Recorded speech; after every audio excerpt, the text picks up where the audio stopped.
Thank you sir. तीसरी bowler जिनका नाम है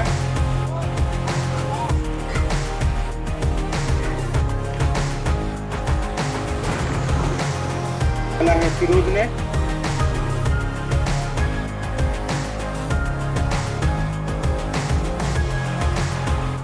लिओ क्लब टिटलागढ़ आज दी दिनिया इंटर स्कूल क्रिकेट टूर्नामेंट आयोजन कराई।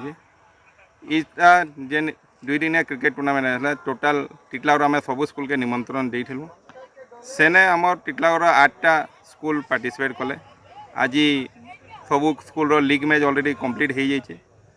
आउ सेने जेन 4टा टीम सिलेक्ट होजन से काली सेमीफाइनल और फाइनल खेलबे। जेन टीम भल खेलबा फाइनल रे विनिंग हेबा ताके हमें पुरस्कृत करमु काली। मु लिओ क्लब सेक्रेटरी रोशन खमारी आउ चलित वर्ष second inter school cricket tournament आम करूँ। इटा आमर सेकेंड थर जेनटा कि टूर्नामेंट कराऊे आउ आमर भेन्यू जेनटा थिला उम्मेली स्कूल। तो सबको पहला आम चेयरमैन दीपक साहू अंकल को पहला सबको मुई हृदय धन्यवाद देवाली चाहूचे। से माने निजर ग्राउंड देले तांगर ग्राउंड एते भल थिला कि आसंता वर्ष भी आम भावुचु कि इंटर स्कूलटा उम्मेली स्कूल रे ही हेबा। आउ तांकर सपोर्ट स्टाफ बाकी सब एते भल थिला कि आम बहुत भल से ये कार्यक्रम के करि पारछु। और आसंता काली फाइनलटा अच्छे तो फाइनल रे भी दीपक साहू अंकल कहछन कि आमर योगदानटा रहबा।